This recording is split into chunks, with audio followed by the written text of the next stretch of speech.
নমস্কার বন্ধুরা, আশা করি সবাই খুব ভালো আছেন। আবারও চলে এলাম একটি স্বরচিত কবিতা নিয়ে। তো আমরা সবাই দোল উৎসব পালন করেছি, আগামী দিনেও করব। তো সেই দোল উৎসব নিয়ে, রং নিয়ে একটি স্বরচিত কবিতা, নাম রঙের নেশা। বসন্তের দক্ষিণা হাওয়া বইছে আপন মনে, বসন্তের দক্ষিণা হাওয়া বইছে আপন মনে, দিকে দিকে নানা রং সাড়া জাগালো প্রাণে। বসন্তে এসেছে দোল, নানা রঙের মেলা, রঙের নেশায় মন মেতেছে, খেলবো রঙের খেলা।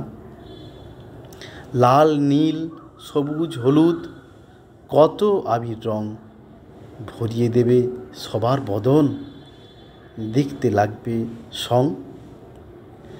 রঙের নেশায় মাতবো এত, ভুলবো খাওয়া দাওয়া, বছর বছর দোলের দিনে এই আনন্দটুকু পাওয়া। নমস্কার, সবাই খুব ভালো থাকবেন।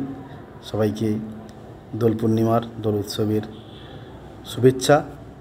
আবার দেখা হবে পরবর্তী কোনো স্বরচিত কবিতা পাঠে।